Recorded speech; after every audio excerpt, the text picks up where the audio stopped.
Okay, some time ago, I began an Avengers 4 fan fiction called Watched by Death, and uploaded the introduction in part 1. So, here is part 2.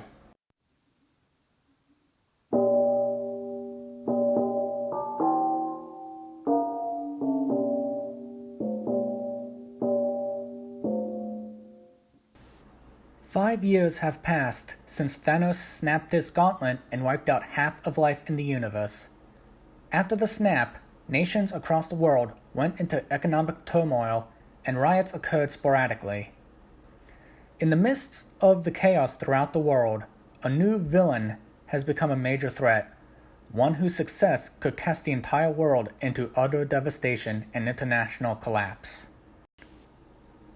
It is with this specter of devastation that we find ourselves high up in the sky.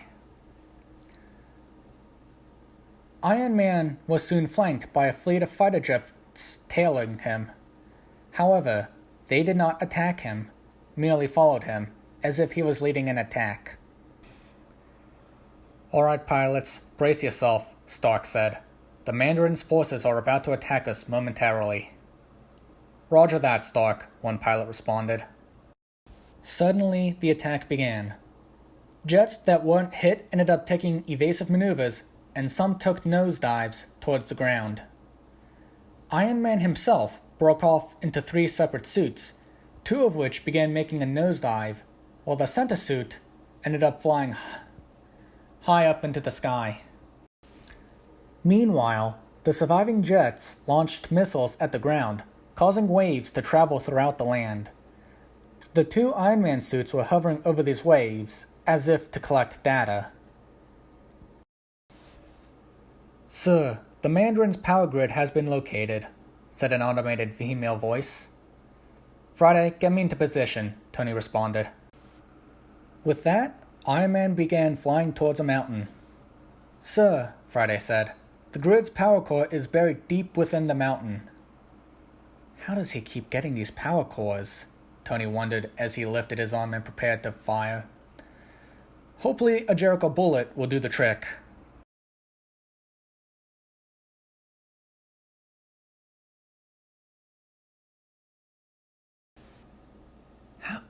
Tony watched as the mountain exploded, in a manner similar to the Jericho missile all those years ago.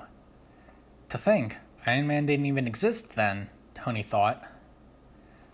Tony watched as the 2 suits of armor flew over the mountain to survey the damage. "Core has been destroyed," Friday said. "Roger that," Tony said. "Nebs, your time to shine." We then cut to a Quinjet flying over the scene, including troop transports preparing to liberate a small village from the 10 Rings. As the Quinjet flew over the edge of the village, a woman jumped out and onto a 10 Rings gun deck. Quickly, she sliced up the 4 enemies within a second and began jumping from fortification to fortification.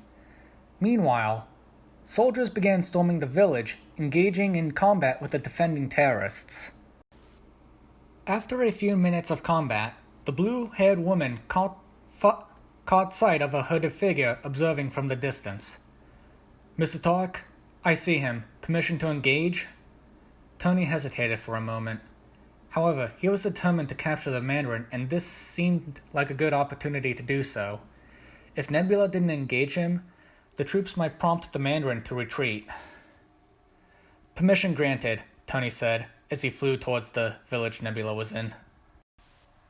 By the time Iron Man arrived on the scene, Nebula and the Mandarin were already engaged in a vicious sword fight. The Mandarin turned to Tony, raised his hand, and suddenly, Tony was back on Titan. It felt real to Iron Man, as a battle between Thanos and Spider-Man occurred before him. As he collected his senses, he rushed to engage Thanos, preparing to blast him to smithereens. Thanos dodged the blast. "Don't worry, Mr. Stark, I got it from here," Spider-Man said as he jumped towards the Mad Titan. As both heroes charged at the Mad Titan, Thanos turned to Tony and snapped his fingers, and when Tony looked again, it was not Thanos he was fighting, but Nebula. "Thanks for that," Tony said, realizing that the Mandarin tricked his mind again, even as he almost scored a blow against Nebula. Turning to the Mandarin, Iron Man growled. "Never show me that vision again," Stark said as he managed to blast the Mandarin back a few yards. Getting back up, the Mandarin raised his hand and Tony felt a surge of ice course through him, and he felt his movement slow down. "Evidently, you have an icing problem," the Mandarin snarled as troops appeared, ready to reinforce the heroes. "Evidently, my work here is done," he said as he snapped his fingers, and fires emerged throughout the village, even engulfing some of the troops. Tony watched in horror as the fires burned actual bodies and flew forward to attempt to extinguish them, even as he knew the Mandarin was teleporting himself away from the battle. Eventually, it was too much, and all Tony could do was watch in horror. We then cut to a New York City engulfed in darkness, illuminated by skyscraper lights, and then we cut to the woman who, after the decimation, was rescued and recruited by Wong. She was standing at the top of a low building, looking around, possibly admiring the view. She then floated up over the balcony and floated down to the ground. Walking around, the woman found an alley where a man and a younger woman were sitting down around a fire. "Come to join us?" the man asked. "Not initially," the magic woman answered, walking over to them.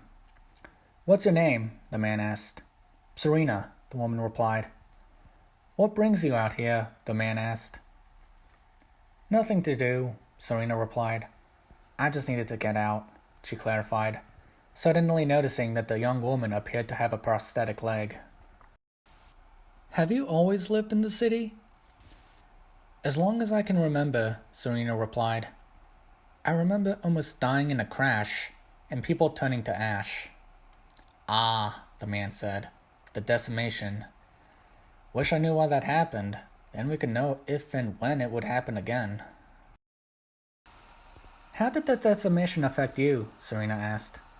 "Well," the man said, "lost a couple family members, but what really sent us down a spiral was when an alien army came down over Stark's tower and shot my daughter's leg off."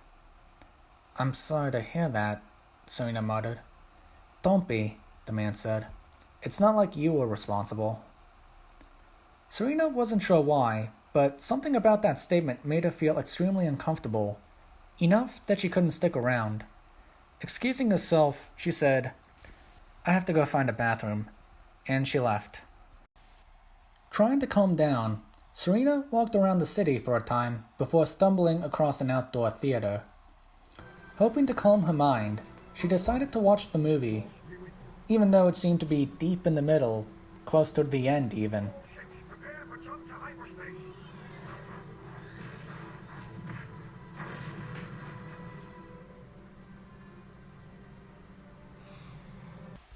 We then cut to the sanctum, where Serena entered through a portal that looked vastly different from the ones we usually see. Hers appeared to be bluish and lacked the sparks that traditional portals displayed.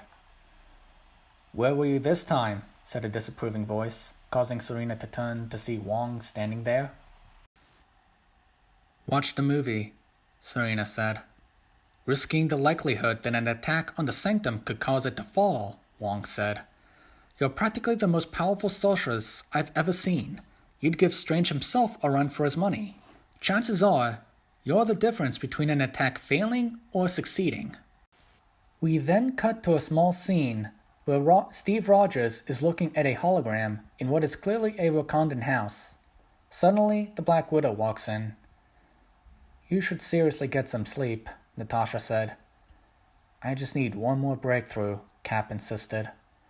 "You're more likely to help Stark with a fresh mind than one that is frying," Widow said.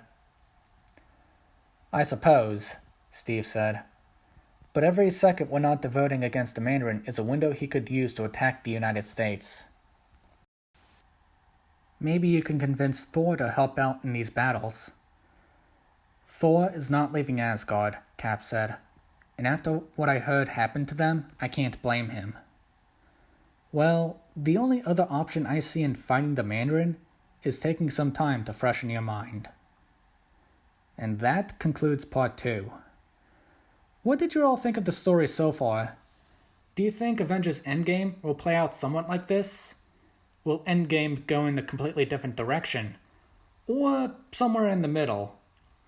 What do you think will happen in part 3? Please leave your thoughts in the comments section down below, and subscribe so that you're notified when part 3 is finally uploaded.